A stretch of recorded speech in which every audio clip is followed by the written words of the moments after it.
Hello, my dear friend. Welcome back to my channel. If you have not subscribed it, please subscribe it. Press the bell icon. Hit the like button also. Friends, अगर आप English बोलना चाहते हैं तो ये video specifically आप लोगों के लिए बना हुआ है। आप कम्पिटिटिव एग्ज़ाम की तैयारी कर रहे हैं तो डेफिनेटली आपके एग्ज़ाम में ये बहुत ही बेनिफिशियल रहेगा। तो स्टार्ट करते हैं बिना डिले किए हुए। मेन फोकस हमारा लर्निंग पे है, ना कि कुछ और फालतू ज़्यादा बातें करने में है। तो यहाँ पे स्टडी करेंगे जो मैच है जो फुटबॉल का, वो कहाँ पे हुआ। उसमें जैसे द हिंदू न्यूज़पेपर में एक एडिटोरियल आया हुआ था, तो उसमें हम बात करेंगे कैसे कैसे क्या क्या हमारे इम्पोर्टेंट की चीज़ें हैं या जो महत्वपूर्ण हैं। तो इसमें से जो इम्पोर्टेंट चीज़ है मैंने नीचे निकाल के रख दी हैं और आपके लिए बहुत ही बेनिफिशियल हो सकते हैं। और आगे एक और छोटा सा आर्टिकल डिस्कस करेंगे। तो सबसे पहले मैं बताना चाहूँगा कि फीफा वर्ल्ड कप 2022 अर्जेंटीना ने जीत लिया। Argentina won the FIFA. FIFA की क्या फुल फॉर्म है? Federation international day football association. World Cup 2022 held in कतार में हुआ है बाय डिफीटिंग फ्रांस को डिफीट करके। तो जैसे ही मान लो बाय डिफीटिंग फ्रांस, तो आपको देखना है कि ये इंग्लिश के सेंटेंस कैसे बने हुए हैं। ये आपकी इंग्लिश स्पीकिंग को इम्प्रूव करेंगे डेफिनेटली। अब फ्रांस क्या, जिसने फ्रांस को डिफीट क्या करना होता है? हराना। तो by defeating France. What is the FIFA World cup? FIFA World cup क्या है?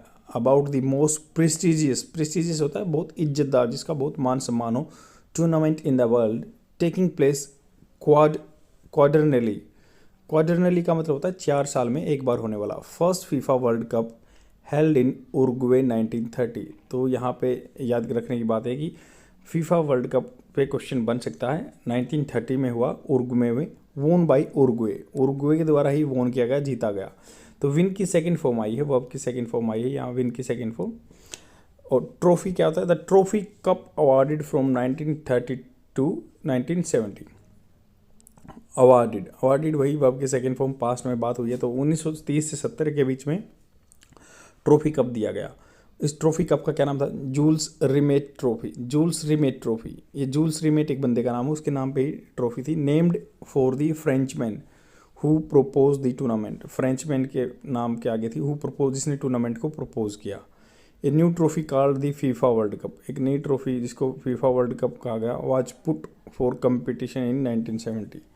तो एक नई ट्रॉफी जिसको फीफा वर्ल्ड कप कहा गया 1970 के बाद, वाज पुट अप मतलब देखो यहाँ सीखने की बात है। वाज तो पास्ट टेंस में आता है, बट पुट अप एक बहुत ही अच्छा आपका सेंटेंस बन सकता है। पुट अप मतलब सबके सामने रखा। Put up for competition in 1970 की highlights of the FIFA World Cup 2022। Awards किस किस को गए हैं अभी की हाइलाइट्स हम जानेंगे।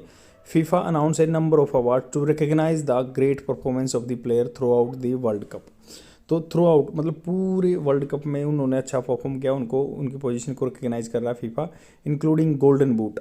कौन कौन से गोल्डन बूट अवार्ड मिला है? किसको मिला? मोस्ट नंबर ऑफ गोल्स, जिसने सबसे ज़्यादा गोल किए हैं, काइलिन एम्बापे। तो ये फ्रांस के हैं। काइलिन एम्बापे को गोल्डन बूट का अवार्ड मिला है। गोल्डन ग्लो का जो गोल्डन ग्लोव्स होते हैं, दस्ताने, उसको क्या है? इमिलियानो मार्टिनेज, जो अर्जेंटीना के हैं। तो मार्टिनेज से याद रख सकते हैं, गोल्डन ग्लोव मिला है। और एम्बापे को गोल्डन बूट मिला है। और गोल्डन बॉल किसको मिला है? जो टूर्नामेंट के परफॉर्मर हैं, लियोनल मेसी अर्जेंटीना के हैं। यंग प्लेयर क्या किसको मिला है? एंजो फर्नांडेज अर्जेंटीना के हैं। फीफा फेयर प्ले अवार्ड किसको मिला है? इंग्लैंड को मिला है, जो सबसे अच्छा मतलब एकदम फेयर साफ खेला उसको। FIFA World cup official ball क्या नाम है उसका? अल रिहिला नाम है। ऑफिशियल जो बॉल होती है, जिस बॉल से हम फुटबॉल खेलते हैं, अप टू मतलब जो फाइनल से पहले का मैच किया था, अल रिहिला से। A reference to a travelogue written by Ibn Battuta. Travelogue मतलब ये जो अपनी यात्रा का उसने इब्न बतूता ने रिहिला लिखा था ना, आपको बुक का याद हो तो ये इब्न बतूता ने रिहिला नामक बुक लिखी थी। उस बोल का भी नाम अल रिहिला है। In the 14th century explorer, जो मतलब घूमता था सब जगह। 14th सेंचुरी हमारी हिस्ट्री में भी इसका डिस्कशन होता है, तो क्वेश्चन बन सकता है डेफिनेटली। और Al Rihla is the first World Cup ball to be made मतलब जो ली गई थी, एक्सक्लूसिवली बनाई गई थी, किसके द्वारा? Exclusively particularly water based ink and glues. जो वाटर बेस्ड इंक थे, उसमें ग्लू थी जो चिपकाने के लिए बनी हुई थी, वो थी। Al Rihla was to be use. देखो पास्ट की टेंस को कैसे बोलते हैं, Al Rihla was to be use मतलब किया जाना था, was to be use, Al Rihla was to be use in the event until quarter final. तो क्वार्टर फाइनल तक अल रिहिला यूज़ किया जाता था। And Al Hilm replace the Al Rihla FIFA World Cup 2022 semifinals and final. Semifinal और final में अल हिल्म नामक मतलब उस फुटबॉल का नाम अल रहीम था और बाकी का अल रिहिला। और time for the FIFA World Cup 1930 there was no official ball. 1930 तक कोई ऑफिशियल बॉल नहीं थी। And both the finalist Uruguay T model ball and Argentina जो जब थे ब्रोट देयर ओन बॉल्स, अलग अलग बॉल लेके आए थे 1930 में। Pakistan produce more than 2/3 of the world football. Pakistan किसी चीज़ में तो आगे है, ये 2/3 जो है फुटबॉल बनाते हैं वर्ल्ड की। With Sialkot being the hub of the manufacturing. Being the hub, देखो ये पैसिव फॉर्म में बात की है। बीइंग द हब जैसे बोलते हैं ना, being a gentleman you have to behave in a normal manner, same the being the hub of manufacturing with Sialkot world largest 2/3 of the produce is football is producing by the Pakistan itself. Official mascot क्या है, ला एब। आपको जाके picture में देखना है और comment section में कमेंट करना है कि ला एब की पिक्चर कैसी है, आप वहाँ पे पेस्ट कर सकते हैं। ला एब मस्कट था ऑफिशियल मस्कट ऑफ फीफा 2022 और ये अरबिक ट्रांसलेट करता है द सुपर स्किल्ड प्लेयर को। ला एब का मतलब होता है सुपर स्किल्ड प्लेयर। ये एडिटोरियल बहुत ही सिंपल था और इसमें बहुत सारी क्रक्स है जो आपके एग्जाम के लिए आवश्यक है। और दूसरा एडिटोरियल कवर करेंगे हम काउंटरिंग टेरर को काउंटर करना मतलब अपोजिशन करना, उसको टैकल करना। तो ये भी मैंने इसको सिंप्लीफाइड फॉर्म में लिख दिया है, ये आपके क्वेश्चन के लिए बहुत ही बेनिफिशियल रह सकता है। री energising counter terrorism agenda, terrorism in all its manifestation.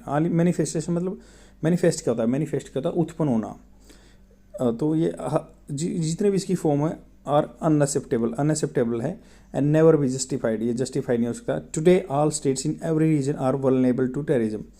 जो जितने भी स्टेट्स हैं इन एवरी रीजन, हर एरिया में वल्नरेबल हैं, मतलब उनको चोट पहुँचाई जा सकती है टू टेररिज्म। दिस मिनास जो ये बहुत बुरा खतरा है has become a global concern, ये पूरे विश्व की चिंता बन गई, कंसर्न बन गया। इंडिया सिंस इट्स इंडिपेंडेंस, जब से ये आज़ाद हुआ इंडिया हैज़ बीन फेसिंग देखो सेम पैसिव फॉर्म में बात की गई, ये फेस कर रहा है India the problem of insurgency, इस चीज़ को insurgency in terrorism in different parts of the country. The terrorist group have been resorting to very terrorist activity. जो टेररिस्ट ग्रुप हैं हैव बीन रिजोर्टिंग होता है सहारा लेना, टू वेरी डिफरेंट टाइप की terrorist activity adopting improved and sophisticated technology. Improved की भैया sophisticated technology का यूज़ करते हैं, which make their activities more gruesome भयानक। बहुत सारे अच्छे वोकेबुलरी वर्ड्स आ रहे हैं, इनको आप सीखोगे बोलोगे तभी आपका कन्वर्सेशन इंप्रूव होगा। In the light of this India should evolve equally improved strategy to combat and counter frontier.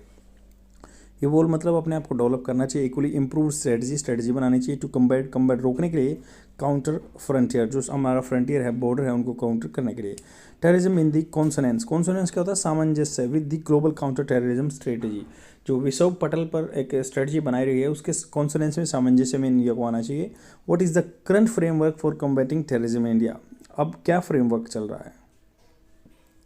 India recently hosted a special meeting of the United Nations Security Council Terrorism Committee, जो United Nation Security council की terrorism committee with the theme countering the use of new and emerging technology for terrorist purpose. तो अभी जो India ने एक summit यहाँ पे security council हुई थी काउंटर टेररिज्म कमेटी की, तो यूनाइटेड नेशन सिक्योरिटी काउंसिल की इंडिया में होस्टेड की गई थी। उसका क्या थीम था कि भाई जो न्यू टेक्नोलॉजी आ रही है इमर्जिंग टेररिस्ट को कंट्रोल करने के लिए उनको काउंटर करना है। And no money for terror के लिए कोई पैसा नहीं। The unlawful activities prevention act 1967, UAPA जो एक्ट है 1967 का अमेंडेड किया गया 2019 में। उसके बाद किसी इंडिविजुअल्स को भी एज टेररिस्ट डेजिग्नेट किया जाने लगा, उसको संकेत देने लगे कि भाई इंडिविजुअल को भी टेररिस्ट बना सकते हैं और इसकी फंडिंग रोक दी जा सकती है। In 2016 India and United States signed an agreement to exchange terrorism screening information. तो इंडिया और यूनाइटेड स्टेट ने साइन किया है एग्रीमेंट को एक्सचेंज टेररिज्म स्क्रीनिंग इन्फॉर्मेशन। तो टेररिज्म को लेके स्क्रीनिंग जो भी उनके पास डाटा है एक दूसरे को इन्फॉर्मेशन शेयर करेंगे, continues to work on implementation, और उनको जो काम में लाने के लिए जो भी काम आएगा उसको यूज करेंगे। At the central at the central government level the national investigation NIA जो बनाई थी is the lead law enforcement investigative agency. Law enforcement law लागू कराने वाली इन्वेस्टिगेशन एजेंसी है to combat terrorism. The Indian parliament passed amendment to the NIA act of 2008। 2008 में जब वहाँ पे 9/11/2008 अटैक हुआ था जो मुंबई में, उसके बाद NIA मतलब प्रोमिनेंट हुई थी या एग्जिस्टेंस में आई थी। तो ability to investigate terrorism case overseas, ये बाहर भी केस को ओवरसीज़ समुंदर पार भी ये इन्वेस्टिगेट कर सकती है, जांच सकती है। इसके बाद NSGBI द NSG रिटेन्स मतलब वो अपनी स्थिति को बनाए रखना। The mandate for the national wide response as a sole federal contingency force. तो ये फेडरल मतलब जो हर स्टेट में काम कर सकती है NSG। और India's state government continue to be responsible for law and order. जो स्टेट गवर्नमेंट है लॉ एंड ऑर्डर बनाए रखती है। India's state level law enforcement agency play significant role in detect करना मतलब उसको फाइंड आउट करना, डिटेक्ट करना, किसी को डराना, एंड प्रिवेंटिंग रोकती है एक्ट्स ऑफ टेररिज्म को। State anti terrorism squads were created after 2008।